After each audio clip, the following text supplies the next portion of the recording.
Senior तज्जियाकार Irfan Siddiqui के मुताबिक इमरान खान का अहम हदफ, जिसकी मनसूबाबंदी वो अपने अहद हुकूमत ही में कर चुके थे, ये था कि जनरल आसिम मुनीर को किसी तौर आर्मी चीफ न बनने दिया जाए।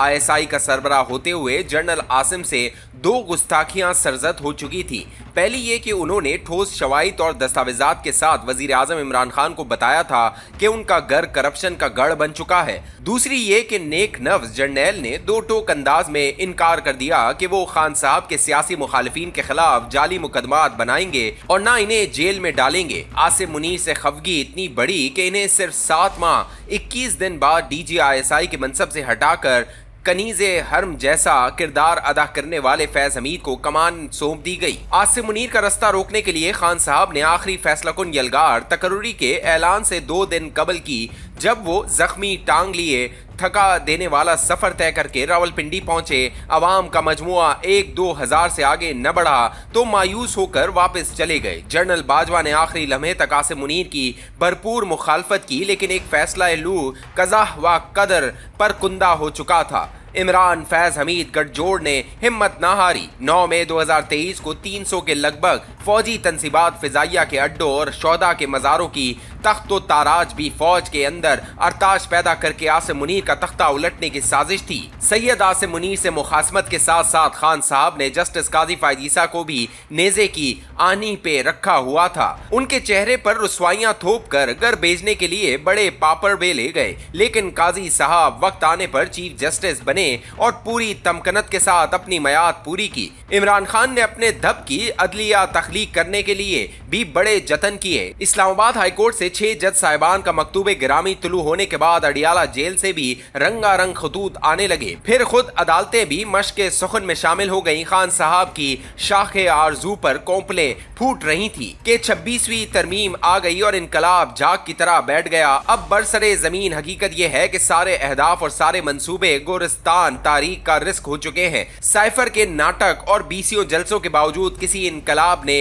अंगड़ाई नहीं ली। अवाम अब इस कारे ला हासिल से ला ताल्लुक हो चुके हैं। फाइनल कॉल की बड़ी हजीमत ने PTI के दस्तों बाजू की कुव्वत का बांडा फोड़ दिया है। IMF का प्रोग्राम कामयाबी से जारी है। मईशत अपने पांव पर खड़ी हो चुकी है और अल्लाह के फजलो करम से दिवालियापन का खतरा बहुत पीछे रह चुका है। खान साहब की अपील के बावजूद समंदर पार से तहसीलात ज़र नए रिकॉर्ड कायम कर रही है। सैयद आसिम मुनीर भारत के खिलाफ जंग में फतह मुबीन के बाद फील्ड मार्शल के बुलंद तरीन मनसब पर फाइज हो चुके हैं। खान साहब की सिपाही सोशल मीडिया का निशाना बनने वाली पाक फौज अहले वतन के दिलों के बहुत करीब आ गई है। सदाकत व अमानत की संदाते फजीलत बांटने और गुड टू सी यू कहकर इस्तकबाल करने वाली अदलिया किस्सा माजी हो चुकी है। सुप्रीम कोर्ट फौजी अदालतों से दी जाने वाली सजाओं की तौसीक कर चुकी। सुप्रीम कोर्ट ही की हिदायत के मुताबिक 14 अगस्त तक इंसदाद दहशतगर्दी की अदालतें 9 मई के मुलजिमों के मुकद्दर का फैसला करने जा रही है। फैज हमीद का कोर्ट मार्शल फैसला होने को है। खुद फरेबी की कारगाह में तराशा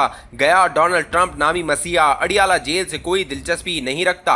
अप्रैल 2022 में तहरीक अदम एतमाद के जरिए महरूम इक़्तिदार होने के बाद तहरीक इंसाफ के सामने एक रास्ता तो वही था जो जमहूरी फिक्र की हामिल, सियासत का वसी तजर्बा रखने वाली बालिग फिक्र जमातें इख्तियार किया करती हैं। वो सीधे सबाओ अपोजिशन बेंचों पर बैठ जाती, सिर्फ 2 वोटों की बर्तरी से कायम माजून मरक्कब जैसी मखलूत हुकूमत का नातका बंद किए रखती और साइफर जैसे नाटक रचाने और फौज को निशाने पर रख लेने के बजाय तहम्मुल और इस्तिकामत के साथ इंतखाबात की तरफ पेशकदमी करती। गुज़िश्ता 3 बरस में इसके सफर को ऐसा सफर रायगाह करार दिया जा सकता है और वो कौमी सियासत की ऐसी दास्ताने इबरत बन चुकी है जिसके हर सफ़े पर उसके बानी की बेहिकमती, अना परस्ती, हट दर्मी, खुद शिकनी और सियासी फहम फरासत से महरूमी के नोशते रकम है। तहरीक अदम एतमाद की चाप सुनते ही इमरान खान ने पहले हदफ का तयन करते हुए तहरीक अदम एतमाद को रिजीम चेंज, हुकूमती तब्दीली की आलमी साजिश करार दिया। साइफर लहराते हुए उसे अमरीकी और मकामी मीर जाफरों मीर सादिकों की मिली भगत का नाम दिया। मजलूमी से जुड़े जुर्रत और बहादुरी के खुद तराश नजरिए को हम कोई गुलाम है, गुलामी नामंजूर और आज़ादी जैसे इनकलाबी नारे दिए। इसी दौरान जनरल बाजवा से मुलाकातों में इल्तमास की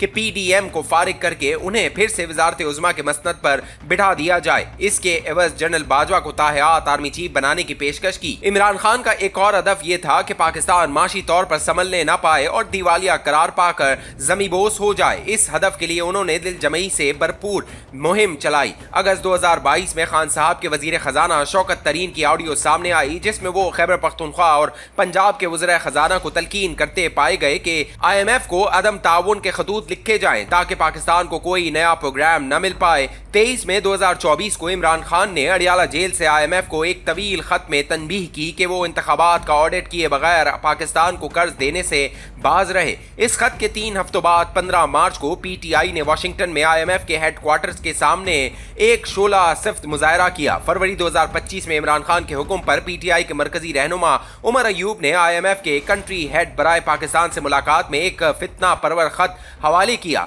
जिसके साथ पाकिस्तान की गजा जैसी सूरत हाल बारे एक भारी भरकम डोजियर भी मुंसलिक था। अर्ज़े दाश ये थी कि पाकिस्तान को दिवालियापन के बहरे जुल्मात में गर्क होने दिया जाए। पाकिस्तान की माशी नाकाबंदी के लिए इमरान खान ने जनवरी 2024 में समंदर पार पाकिस्तानियों से पुरजोर अपील की कि वो अपनी रकूम पाकिस्तान न भेजें। ये अपील ऐन उस दिन जारी की गई जिस दिन PTI और हुकूमत के माबैन मुज़ाकरात की बसात बिछ रही थी। ये है वो न्यू नॉर्मल या मामूले नौ जो पाकिस्तान में निहायत मजबूती के साथ खेमे गाड़ चुका है। इस मामूले नौ की चूले उम्दगी के साथ एक दूसरे में पेवस्त है। मोदी की बेसरोपा जंगजूई ने पाकिस्तान के एहसास को नई जलाह बख्शी है। इस तवाना और ताज़ा दम मामूले नौ के सामने एक ऐसा शिकस्त खुर्दा गिरोह है जो अपने तमाम पत्ते खेल चुका है। एस्टेब्लिशमेंट के दरवाजे पर दस्तक देते देते इसके हाथों से लहू रसने लगा है, लेकिन कोई सुनवाई नहीं हो रही। ऐसे में एक बार फिर शाहराहों को बंद करने, आवाम को सड़कों पे लाने और इनकलाब बपा करने के मंसूबे